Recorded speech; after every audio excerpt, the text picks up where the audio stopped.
The case concerning Ahmaud Arbery has captured the nation's attention. Some see this trial of the 3 men accused of killing him as a referendum on our legal system. Today, one of the most important phases of this trial began with the selection, or better yet, deselection, of a pool of prospective jurors who will decide guilt or innocence. There's no one better to talk about the process of voir dire than criminal defense attorney and jury consultant Robert Swafford. Good to see you again, Robert. Good to see you too. All right, let's dive right in. You've come on a few times, and we've talked about how jury selection is actually a deselection process.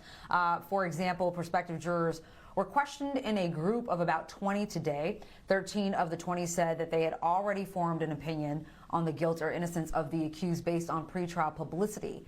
These 13 would be deselected from the bunch because they've essentially been tainted, right? So first question to you is, with high-profile cases, is it typical that a large percentage of prospective jurors be struck for this reason? And two, can you explain how they're eliminated? Well, so if it's okay, I'd like to go ahead and show like a chart. And this is what I use to pick juries. And you'll notice in my chart that there are lots of X's. And so yes, when I pick a jury, I'm taking notes. And every time someone is struck, they get an X. And so, as you said, it's a deselection process. So it's moving front to back. The first 12 people will be the jury, and the next 4 who aren't struck will end up being the alternates. And there are different ways that people can be struck. People can be struck through a peremptory strike, for which there are a limited number of, but they can also be struck by what's called a strike for cause. And there's an unlimited number of strikes for cause. So if someone says, I can't be fair, I can't follow the law, I can't follow the judge's instructions, I've already formed an opinion, and not only have I formed an opinion, I can't set that opinion aside and judge the case based on the evidence. And so in a high-profile case like this, oftentimes you will have a lot of people who have so formed an opinion and so committed to it, and also, frankly, have insight about their biases and prejudices, and on top of that, are really honest, and you'll end up getting rid of a lot of people. And so that's sort of how the basic process goes.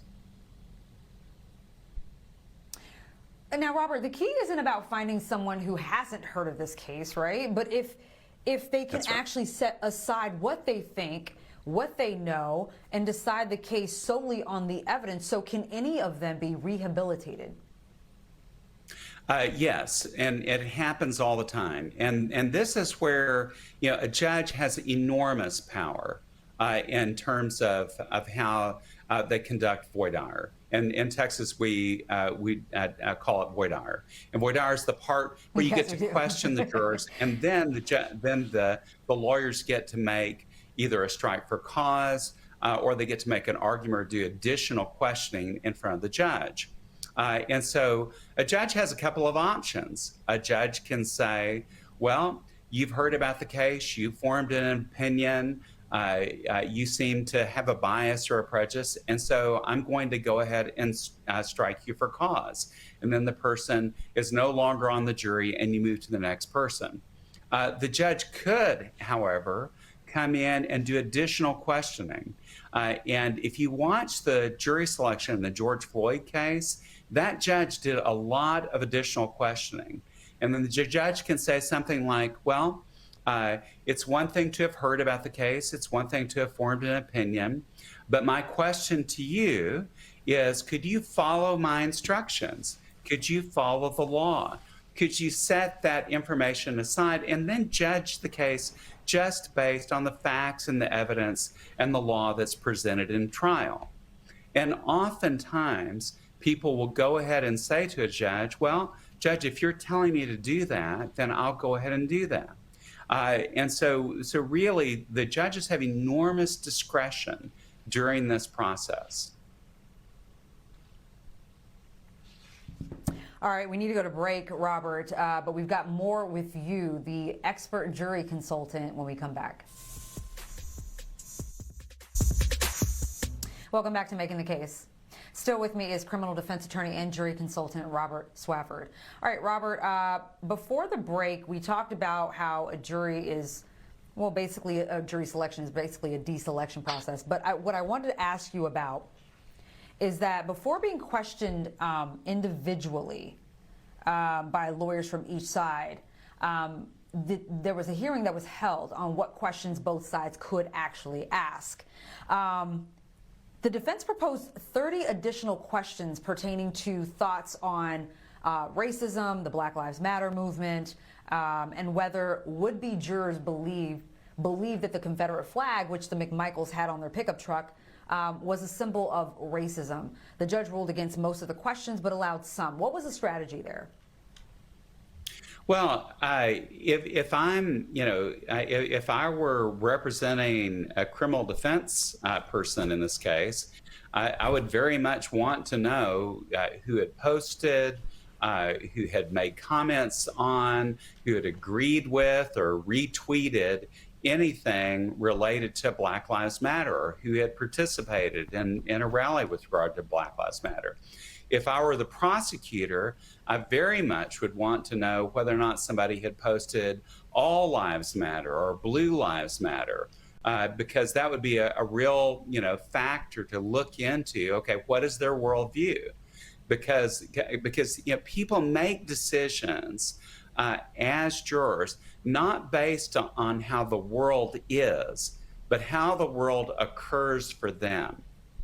And so if you can find out the filter through which that information is going through, and you can make some kind of decision to get rid of somebody who has a filter that's antithetical to you winning the case, then you're well on your way of having a better day in court.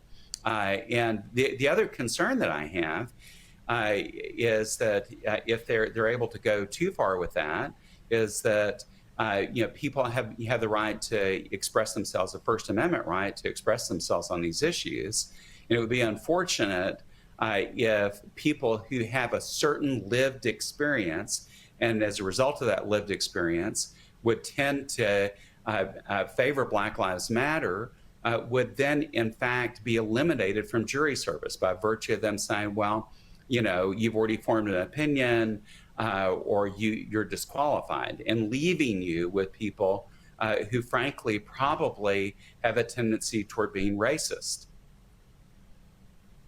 This very same issue actually came up in the Derek Chauvin trial, where a prospective juror or actual juror was on the jury and had a Black Lives Matter, was at a Black Lives Matter protest with a T-shirt, and the attorney just didn't ask that question during jury selection. So this team here, I'm sure, took a page out of their book, or maybe not, and decided to do what they didn't do in that case. So I definitely agree with you there. All right, so the judge also ruled against the defense asking would-be jurors whether they felt concerned for their safety, reputation, their livelihood by being a juror in this trial. Now, you don't have to be a lawyer to know that no one likes to be a jury member. They don't like getting those jury duty summons, but people call me all the time asking about how they can get out of serving. That very question, Robert, could give that opening to so many of them, the prospective jurors, to get themselves out of serving. So what was the strategy there? Was the defense just trying to strike the entire pool? Well, I think it's interesting, like anytime you write a question, you sort of want to look and see, okay, what are they trying to do? Are they trying to frame the case? Are they trying to actually get rid of someone? Or are they trying to get information that would help them get rid of somebody?